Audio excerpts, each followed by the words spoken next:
Again. Hello, can you hear me? Okay. I think you will do some intro before you begin.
Can you hear me?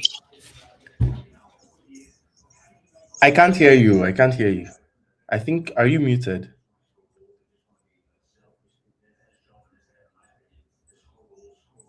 Hello?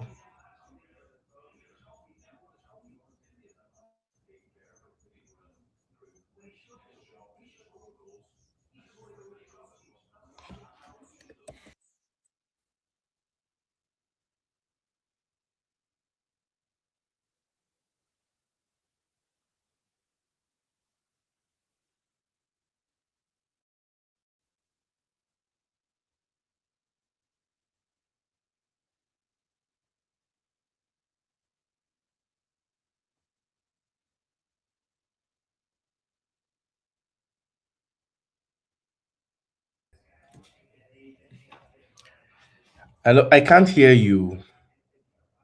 I don't know if I'm the only one not hearing you.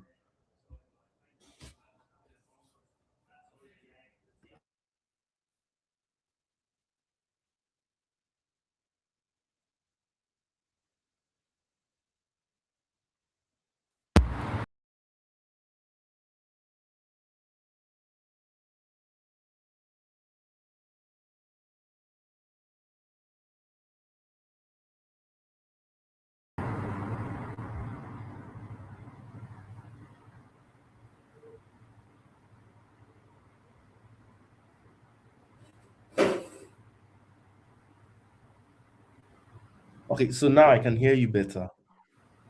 Awesome. Um, yeah, so you have the floor. Can you tell us more about, um, yeah, for us now, builders are already building, and submission should be wrapping up in a few hours, like 10 a.m. tomorrow Nigerian time. So, what real world use cases would you want to spotlight? Practical examples, any hands-on sessions you want to put us through? Perhaps some guys are, made out of these sessions, they're already building now to make, and then maybe one or two stuff from you could go a long way. Okay, so hi everyone. Yeah, so I'll be talking about the real world use cases spotlight, where I'll just like, so part of my goal with this session is to just like ensure everybody is in this mindset or this mind frame where they're able to see different applications of like agents into like real world use cases, right? Um, Yeah, so I mean, most recently I participated in It Global Hackathon that happened in Buenos Aires. And when I was there, my solution was a real world use case, right? And I saw how important that kind of solution is on a global scale and the kind of problems it solved, right? One of the benefits of being at It Global IRL is that you get to have one-on-one conversations with like the judges, the mentors from all the different chains that whatever sponsor prize you're trying to hit. I also demoed to be a finalist, even though like my project did not get through. But then that kind of like gave me, it was more like an eye opener event for me because I got to see the importance of building real world use cases solution. That was why I was very, very particular about getting to speak about this, right? And my session is going to be really brief. I just want to make sure I'm able to give as much value as I can, considering like the time constraints and all that. So let me see if I could share my screen. I have a slide that I made up. And yeah, so AI agents are pretty much the future right now because that's like what almost everybody's working on. So I just have a very, very simple slides here just to talk about what um, real world use cases and how it's really, really important, right? So we're already approaching the final stretch of this hackathon, and um, everybody's just trying to polish their submissions and all that. But one of the most important thing about the Genetics apps is that we've shifted from like the whole chatbots phase of like AI, right? And now software doesn't just talk, it does stuff, right? And this is particularly powerful on Celo because on Celo is stablecoin native and it's low fee. And in Nigeria and across Africa, there are like several agentic commerce solutions that have taken off, right? And AI agents are no longer just summarizing emails or handling remittances. They are now managing merchant payments and navigating several on-chain FX to beat inflation, right? And I just want to talk about a couple of like use cases that I feel make a lot of sense, which I think are really nice solutions for people to try to like get their hands on. Even though I know this is like really late and like we have submissions coming up. Regardless, these are solutions that you could also like try to implement if you're able to like get a simple MVP up and ready for the hackathon and try to build it after the hackathon, right? So um one of the ideas that came to my mind is something around autonomous remittances and P2P. So that's where we like work with like the MiniPay model, right?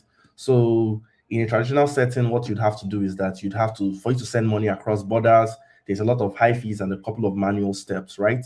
But now with Celo, what we can now have is we can have an agent that is live inside the MiniPay wallet. So what this means is that we could tell our agents, so let's say we have an agent that monitors exchange rates, and we are able to tell this agent in natural language something like, oh, I want you to send $50 to so person in so country whenever the NGN rate is at its weekly high, right? So that way now you're able to have your agent just sit down and monitor and say, oh, because I mean there are several instances where maybe you want to like pay someone in dollars, but the rates are not favorable for you at that point in time, right? But imagine you have an agent that's constantly monitoring the chain and is ready to execute the swap and do all these transactions for you autonomously. So another angle that I also looked at is something around merchant and agent commerce. This is where we work with like the X402 protocol, right? This is also real world and it's paper API, right? So I'm going to be giving examples to make this more understandable. So let's say we have a local weather data agent that is providing crop data to farmers. So now there's a lot of smart farmers that work with like crop data for them to know how they would like work with their farm and all that. So instead of a monthly subscription, the farmer's agent, so the farmer could just have an AI agent that does stuff for him, and he just pays the weather agent per query that they make, right? So now they are leveraging both AI agents and also the X402 payment standard, right? Another one is for us to also look. So one of the things that come to my head, like whenever you are thinking about solutions that are real world, right, is that you'd figure out a problem that is happening around you, right, and try to figure out a way that an autonomous agent can solve these problems. So a common thing is Azure SSO, which is something that is very common in Africa and also several parts in Latam, right, where people do group savings and there's this kind of like rotating savings stuff where somebody gets the culmination of everybody's funds, and then it keeps on like rotating like that across all of them, right? So we can now have an AI agent act as the trustless treasurer. What this means is that instead of having somebody be in the middle that collects all the money and sends across everybody, which is kind of a trust problem, right? Because if someone is in the middle, that means something could happen, and then the person would say, "Oh, something happened to the money, yada yada yada." But then, if we have an AI agent that's in the middle, it could be like a trustless treasurer, collect the contributions, take them in a Celo lending protocol, earns yield, and then distributes the payout to the correct member on their assigned dates. What this means is that there is no human bias and there is no manual tracking because the AI agent is able to like properly, um, you know, coordinate this process, right? Another thing also that came to my mind is the Onchain FX and the mobile first agents. So in this kind of scenario, we'll have like a currency guard agent that would move balance from a volatile currency into a stable whenever there is a high volatility, right? And this is something that will be very helpful because we've all had like several situations where I even forgot about my slides. I just kept on talking. So we've all had like several situations where you know we sorry, I'm coming. Yeah, we've all had like several situations where for example we have coins that are in a stable that are quite volatile, right? And we are not there to monitor it consistently, right? But then if you had an AI agent that is monitoring that coin, and the moment there's any like high volatility, it's able to put it back in stables for you. That way you are able to like hedge against like volatility in the markets, which I feel is also very nice. A couple of other ideas that also came to my mind is a combination of X402 and ERC 8004. So for example, you could just have our you know how ERC 804 turns our agent into like an NFT with a portable reputation, right? So if an agent helps 100 users successfully, its reputation grows, and this way we are able to have agents have like an 8004 core and stuff like that, right? And so just a little bit of yeah, so that's like a couple of the real world use cases that I was able to like theorize. I mean, I'm always available to help people to like, let's think about these ideas and figure out the best way to like structure several real world solutions. Because I believe the more real world solutions that we're able to have on the blockchain, the more like the visibility and like the spread and adoption level of the blockchain increases, right? So we have just little time left, but there are a couple of ways you can like kind of like increase your sprint level to just kind of like speed run it. So one thing that happened was during the Eat Global, I had a major like blocker in my own project up until the last 12 hours, right? So in the last 12 hours was the most important time for me, and that was the time I was able to like work on my project better and like have a solution, right? It doesn't mean like all the other time I spent was useless. What it just means is that whenever there's like towards the end of the hackathon, you have to like employ several strategies to ensure that you're able to complete an MVP that is you can submit to win, right? So just a couple of tips that I have. One of them is to use the Celo agent skills framework, right? So you'd have to use just existing frameworks to teach your agent how to check a balance, swap a token, or send a payment.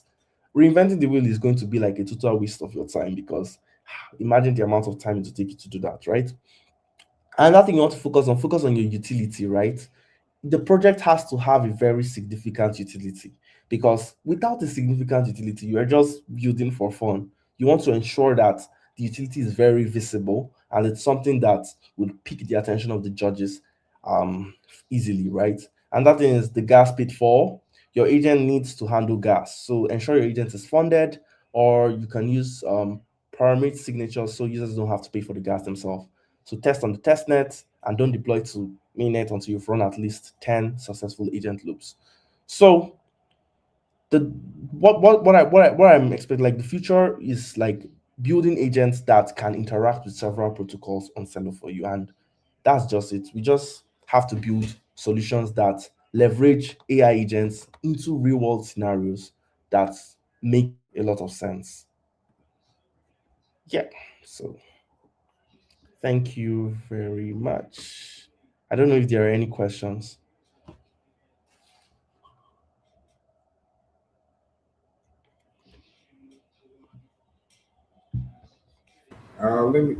Let me just check. Um, hi, let's just check what's. Thank you very much. Let's see. Uh,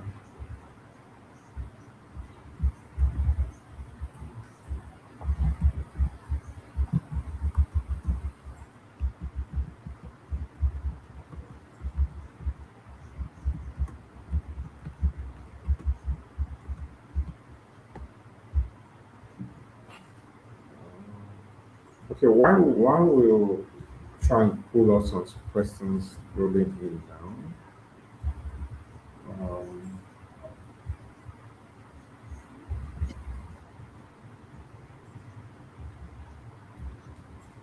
so I'm just looking at imagine. Let's see.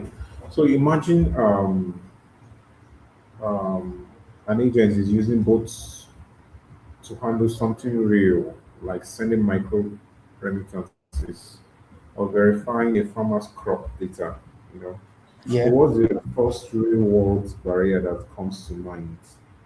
I'm just trying to like pause through. Um, Okay. So real world barriers, right? So we're not talking about like technical barriers, right? Yes. So one of the real world barriers is so you'd have to factor in the fact that we have a lot of non-crypto natives or non-tech natives that would be using a product like this, right? Which means you have to make the onboarding as seamless as possible so that the person can trust it, right? So you'd want to make sure that your security is really optimal because you don't want a situation where someone's using an agent and then there's a problem with their stuff, right? That means that person will definitely lose trust in agents, right? So part of the real world barriers is that a lot of people don't trust the system because they don't know much about it. So what you have to do is to make sure the onboarding is as seamless and as clear as possible, right? So, but then from like the technical aspect, right, you'd want to ensure that you've set up this system properly, that everything can interact with each other while reducing the amount of like human output required for it to work.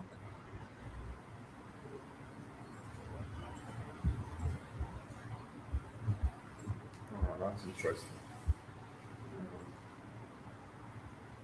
Okay. Oh, that's quite interesting. Let me just ask you this last question. Um, Okay. if you could deploy an AI agent right now against to solve like a personal or a community problem in Lagos or in Kaduna, what will it do and how will it use the tools we've learned so far? And we've talked about the ARC 800 to the third web, you know,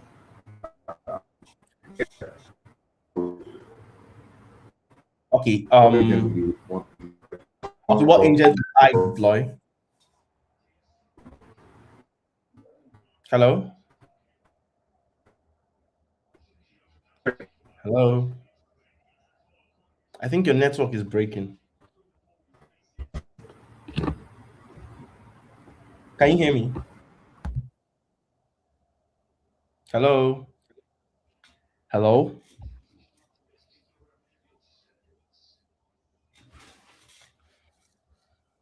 Hello, can you hear me?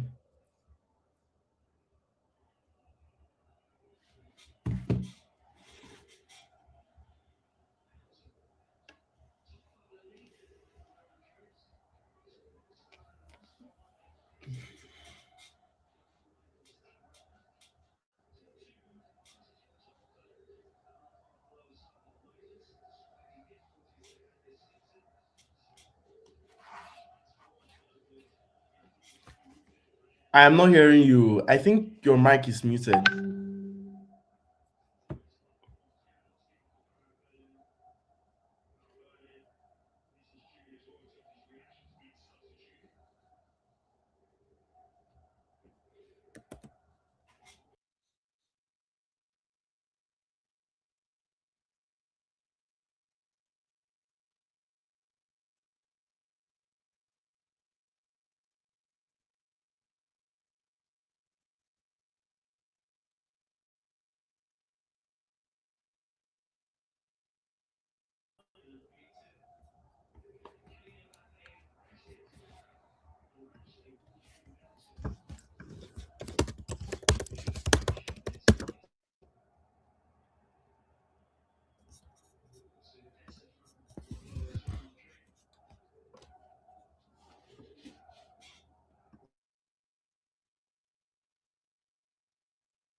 Hello?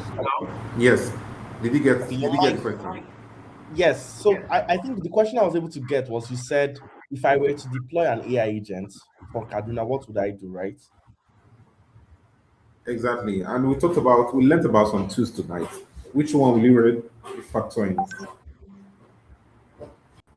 Okay, so in my case, right, I would want to build an AI agent around like security around farmlands, right? So what I would want to do is to get like crime data from possible reliable source. So I could probably like scrape that data from the web, Facebook, or have people like run throwing like reports, right? And with this, my AI agents will be able to like figure out, oh, around so time, this area is like not safe to be at. I'd also like it if my AI agent could inform me anytime I'm getting into areas that don't have enough like safety around it, right? Then my AI agent should also, you know, be able to like send my location to someone if I get into an area that has like a red like danger level, right? So it could just send like my live location over to like my trusted contacts. I feel that would be like a very nice use case for AI agents, but that doesn't involve any payments, right? So another thing that would also come to my mind if I want to do something around payments would be I'd look at like, oh, if there's farming, and with farming, for example, there's like a lot of money to be made if you're able to like, you know, buy buy low, sell high, like around like agricultural products and all that. So I could have an AI agent that kind of like monitors prices and like tells me when it's the right time to buy and when it's also the wrong time to buy. If it also simplifies it and like makes the payment for me through some kind of like open some API that allows me to like buy into like related like stocks to that commodity, that would also be nice. So that's just like a couple of ideas that's coming from my head. So I'll be looking at how I could integrate my AI agent with like agriculture. Let's say there's a supply chain that I'm able to monitor and I can now use like agriculture and just have my AI agent monitor it and like give me real-time updates or tell me the best time for me to make like investments and also around the security aspects. Thank you so much. That was an eye opening, so just asking you kind of like um, stretch the mind to like begin to think other use cases. So Oti, thank you for staying tuned with us this hour. Um, we really appreciate your time and with the work you're doing for the community as well.